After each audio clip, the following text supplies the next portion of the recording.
When we prospect with integrity, we will get customers who have integrity. Integrity is the foundation from which everything is built on. You better understand value. But at the end of the day, sales is a relationship business. It is a people business. It is an emotional business.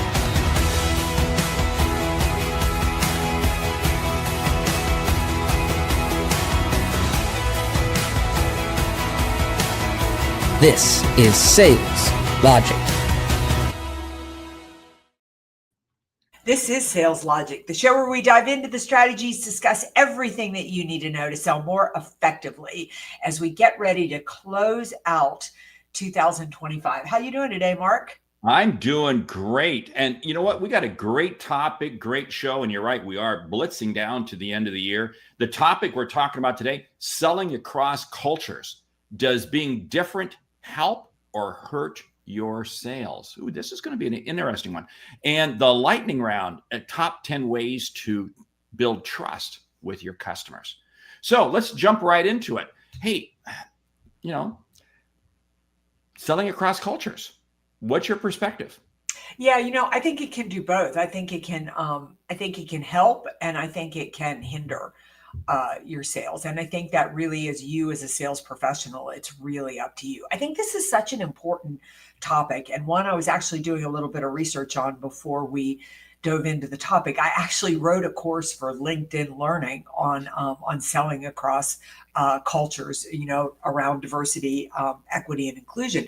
There's so much opportunity if you open yourself up to different cultures. We start out really selling to our family and our friends, and there's so much opportunity, but you have to be sensitive, because the thing about different cultures, the things about selling globally, is people are very different than you. One of my favorite things about global travel is that you just realize things that you think are the way that they should always be done. And you go to another country and they do things completely differently than you do. So I think it can help because it can open up new opportunities, but it can hinder you if you do not do your homework and your research. I think without a doubt, and there's two rules that you got to do right off the bat, and that is listen. You've got to take the time to listen. Don't jump into any conversation.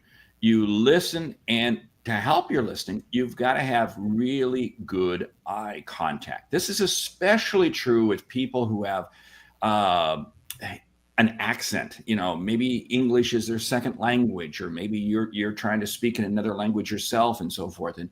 But listening and eye contact, because what I found, eye contact has me listening with more intent to the other person. And as a result, I hear better. You and I have both had the privilege of traveling to a number of countries. We've and spoken in a number of countries, and been able to participate in so many different cultures. And I think you would agree, right? It really comes down to you got to take the time to listen and realize that your norms are not their norms, but respect their norms. Yeah, probably one of the biggest mistakes I ever made was I was doing a sales workshop in China, and in this particular region of China, as I found with most Chinese versus Japanese, which are very passive and very very more reserved, but the Chinese just tell it like it is. And I found, and I was doing a sales workshop, and I was talking about the importance of, if you're going to cross sell and sell more products and services, the importance of building relationships and connection and easing the customer into it. And one of the women in the audience, who all spoke English, raised her hand, and she just said, "I just tell people what they need to do, and they do it." And it made me realize they sell very differently than we do here in the US. And I'd gone in there with my sales process and my sales strategy to do training, which is what the CEO wanted. So he wanted to move more that way. But I didn't respect where they were, and I didn't respect what had worked for them. And it caused me to really, I think, fail as a sales workshop leader in there. Well, yeah, because with that you got to understand societal norms, hierarchical norms. And again, they play out differently in different countries. And even here in the US and across Canada and so forth, I see different societal norms playing out. And you've got to be able to understand, and you have to fit yourself into them. Don't expect them. Remember, we're going in as a salesperson. That means we've got to adapt to you. Now, that doesn't mean changing who you are, but you have to accept people from where they're coming from. And when you do that, it is amazing at how I think it increases the level of communication. Because if you come across as you are bullheaded or you're stubborn in terms of your norms and your expectations, and I'll give you a quick example. Just a month ago, I was in Italy. And of course, soccer is not soccer there. Football is not football there. It's a different terminology, and you better get it right. And all these little things. India, I spent time in India. And cricket is an amazing sport in India. But you better understand how that plays out. There's all kinds of different things because you've traveled immensely around the world, and I know you've got experiences just in terms of how people start meetings, how people close out meetings. What does a yes mean something entirely different in China than it does in a European country? You better understand the differences. Yeah, I think another thing is to understand, is to get in there and not try to be an expert on their culture.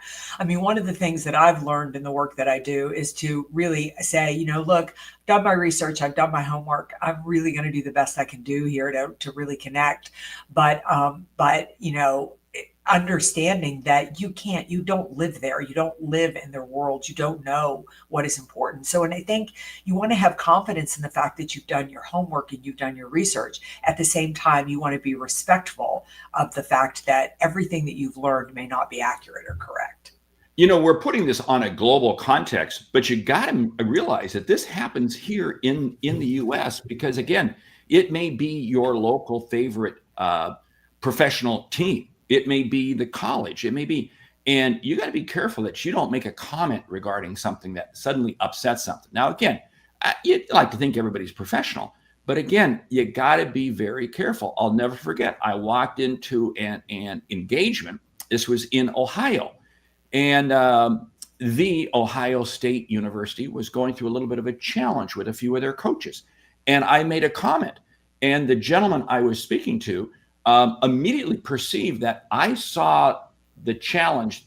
There was a little bit of a coaching problem, totally different than what he saw it. And he blasted me.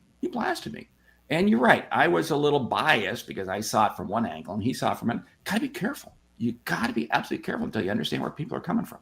Yeah, I love what Bryn is saying here. She said, funny, yesterday I recorded the audio for the LinkedIn Edge and the producer helped me de-New York my accent, slow down and enunciate, right? Because, I mean, we get into, that's so funny, Bryn, because I was just working with a brand new client. I've got to fly to New York in December.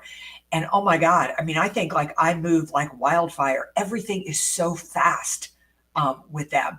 But if I moved like that in South Carolina, it's offensive. It's too much, right? It's too aggressive. It's just too much. And you need to be sensitive of that. Never forget, I was working Tennessee, East Tennessee, Knoxville, Tennessee, and I moved from there to New York. Yeah, that was a radical change. But you've got to be able to adapt. You've got to be able to understand where people are coming from. Because again, we see this in the United States a lot. And you've got to be prepared. And what does this mean? Again, it comes back to listening. And you always have to put the other person first. Tell me about what you do. Help let you set the table so I understand what table I'm eating at. Yeah, I love what Natalie is saying here. Understand what is most important and start with empathy and curiosity first. Such good advice. You can never go wrong. Mark, Gina advises you here that college football is a religion in the U.S. You have to be careful. It is a religion, and again, depending on where you are, if you're in the Southeast United States, for instance, you notice wedding trends. This is absolutely fascinating. Weddings do not occur in fall months in SEC country because it's game day, but it occurs very likely on the West Coast because football's not as big of a thing. Okay, I'm sorry, I'm going on a rant here. No, it's funny. We're going to a black tie event on Saturday night, not this Saturday, next Saturday, and it'll be the Clemson Carolina game. So they put up a television at the, I mean, it's There you this go. huge Right. formal event, but there's still a television up there. Imagine this situation, Bryn says, tell your German audience to give a gift to all their clients. In German, gift means poison. So important. You've got to know the language. You've got to know the, which reminds me too, your examples and stories need to be relevant. I mean, if you're trying to sell in Japan and you're, a US based company, certainly you can use a few examples of some US based companies they would recognize, but you better have one that's relevant. You better have one that is connected. But Mark, something, one thing that I know you're going to get to the question, but we're talking a bit about accent. What do you think with accent?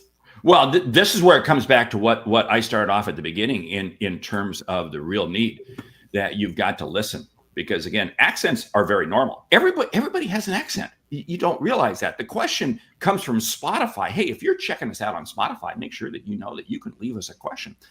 And the gentleman's name is Panchel. He says, I am from a different country. My English accent is a little different from the native. Will that delay building trust with the customer? If yes, what's the solution?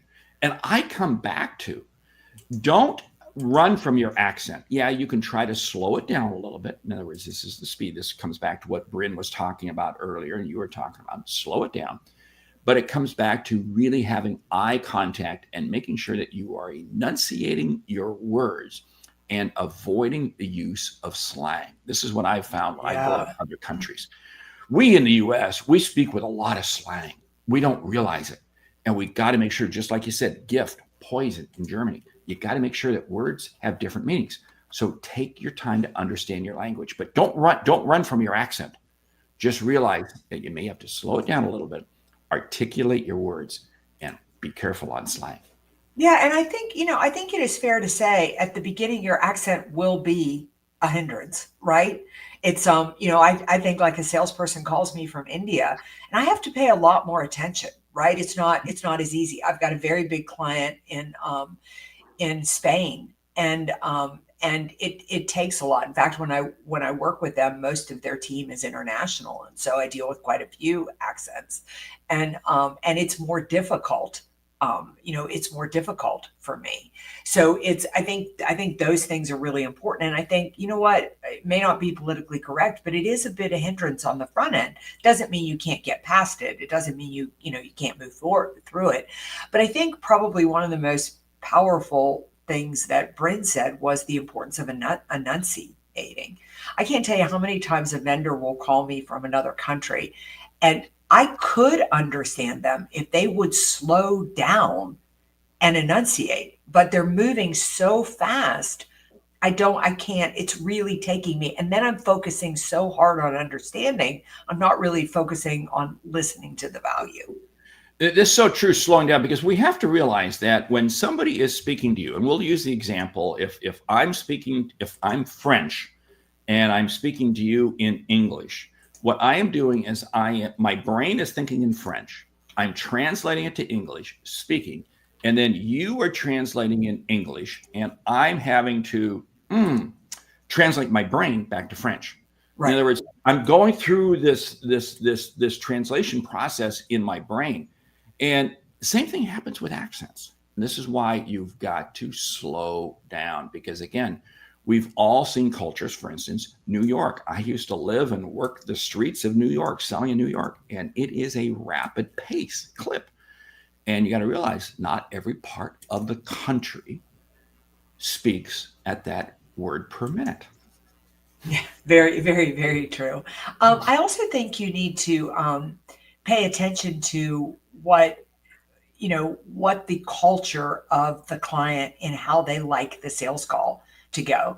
Like I was working in selling in Vietnam, and I was amazed at how much they wanted to learn. Like I thought if I had an hour for a sales call, it was over at 10 o'clock. And it's not. If they want more information, they'll stay there. If the call was at 4, they'll stay there till 7.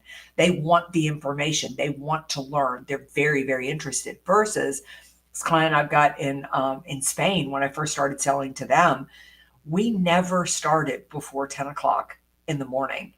And when we took a break at dinner, dinner was going to last from like 7 until 11 or 11:30 at night, and it would come in waves, and it would not be about talking business. It would be about laughing and cutting up and connecting and building relationship. And so think about that. If I'd been trying to laugh, cut up, or build relationship in Vietnam, I would not have done very well. I needed to provide nuts and bolts information. If I'd been trying to provide nuts and bolts information in Spain, that would not have worked for my client. That is so true. And let's go back, for instance, to Germany. When I've had privilege of speaking several times in Germany, and it is a very precise, engineer-driven world. Wonderful people, but they want the facts. They want the facts, and I'm going to get some feedback from some Germans. It almost has to be delivered in a very boring manner, because they want it very straight up. Japan, I've done work in Japan. And, there's a norm where that meeting literally starts on time. And if it's scheduled for 1 hour and you're done in 55 minutes, no, it's scheduled for 1 hour. You're going to go to 60 minutes and then it is going to end. Again, it's respecting the cultural norms. And that's what their expectations are. Don't try to bring your style onto them. It just is not going to happen. Yeah, Gina Carr's making some great points here. There are great tools for translation now, such as Google Meet's real-time translation. That's really important. Even if the whole group that you're selling to speaks English, just being respectful and trying to show that you're willing to meet them in their world rather than asking them to come to yours, because that's probably one of the biggest mistakes US-based salespeople make. We just assume everybody should speak English. Sorry, Mark. No, that's good. Yeah, because it really just comes down to just listen. You just got to take if we would just take the time to listen. And you said something right up front. You did some research before you went to a particular country. It doesn't take long to just go out and Google, see what's happening in their country. What are the issues that they as a society, they as a country are dealing with? And when you can understand those, it just helps you feel a lot more comfortable. And it's the same thing in the US. If you're on the East Coast and you're going to go sell in California or some other state, just take a moment. What's going on in the news out in California?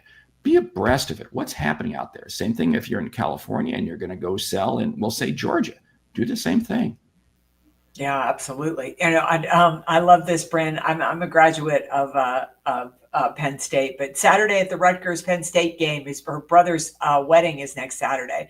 He's Rutgers, she's Penn State, and they're calling it an interfaith marriage. Kind of back to this idea that what Gina said is that college football is a religion. Mark, read us Andy's comment here. It's really good. Yes, when I moved from New York to Los Angeles, I gave my very first presentation and I got very poor ratings because I was talking too much like a New Yorker, too fast. They did not hire me back, but I used it to bear input and adopted my style to California. When I moved back, I lost a sale because I talked like a Californian. You got to flex yourself to the marketplace. I've had that same thing because like I said, I moved from Tennessee to New York, and then I moved from New York to Minnesota, where everything is Minnesota nice. And then I moved from Minnesota back to New York. And then I moved from New York to Nebraska. Yeah. I'm just a confused child. So. Yeah. Well, the thing I think that I don't think it's our accents. I don't think it's how we move. It's that when we talk like a New Yorker in California, we tell the customer that this relationship will always be more about us than it will be about them. And so I think one of the important thing with cultural norms is that you're telling them, I want to make sure that in this relationship, I make you happy and I give you what you need. And therefore I've been willing to do my homework. It reminds me of being in other countries and you fumble through the language. I mean, you should have seen me in Vietnam talk about a language I cannot speak, but you fumble through a word or two. People are so appreciative. Not because you spoke their language, but because you bothered to try to connect with them. And so, if you have a very thick Indian accent and you're trying to sell in the US, you don't have to have, a Texan accent to be successful. But, you acknowledge it, you have fun with it, and you play a little bit around. You pick up some of the slang of where you're selling because it shows the customer. So I do argue that I think accents and I think different cultures, I think we're at a little bit of a disadvantage, although I loved what Gina said. I mean, you get somebody here from Australia, or I was listening to somebody on a podcast from London the other day, and they said that they automatically get kudos that they're smarter than everybody else when both of the people on the podcast hadn't graduated out of the 6th grade, but their accent gives them a little bit of edge. And certainly if from New York, we think you're successful. And, if we think you're from another part of the country, it's, we make assumptions about those things. So it can be a hindrance, but respect it, get past it, and use it to your advantage. Well, it's the reason why many ATM machines have a British accent, because for some reason we view a British accent as being smarter. There's a couple norms, and I know we got to get to the book and so forth, but you talk about slang here in the U.S. It's soda on the East Coast. It's pop on the West Coast. It's sneakers on the East Coast. It's tennis shoes on the West Coast. It's a slice of pizza versus a piece of pizza. I mean, again, and those do give you away. And again, you just got to take the time to listen. Just got to take the, hey, and which takes us to the book this week, The Culture Map by Aaron Meyer. Definitely an excellent book to read because it's going to help you understand how to really understand better before you go into a culture.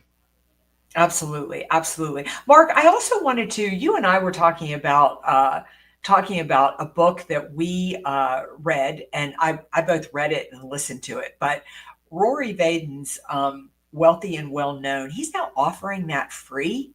And I just want to put that up. If anybody wants to download the book for free, it's a great read. We'll put it up there. We'll have it in the show notes. But it's a great read and a great book. And I'm really trying to encourage everybody to read it and discuss it. Yeah, it is, because again, he lays out such great principles, and it's sitting right here on the floor. On the floor, it should be on my desk. right. I'm looking right at it. Anyway, hey, you ready for the lightning round? I am. Top 10 ways to build trust with your customers. I think one of the top ways is to listen. I mean, what we just discussed, when we listen to people, we build trust with them. I'm going to add to that eye contact, and be watching their body language. Natalie brought that up. We didn't get the comment up, but you're right, Natalie, so powerful. We create more of an affinity to understand when we pay attention to body language. Thank you, Natalie.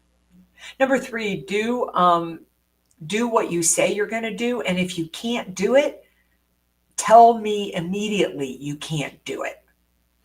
Respect time. If you say it's going to take 10 minutes, it takes 10 minutes, but respect time. Yeah. If you want to build trust with customers, you need to really practice what you preach. If you say your values are this, you better be living those values. Reach beyond and provide them something in addition to what it is that they're looking for. Help them in other ways. Yeah, I would say communicate proactively. Keep them up to date. Like if they send you an email, let them know that you're working on what they sent to you. If you're going to miss a deadline, let them know you're going to miss a deadline.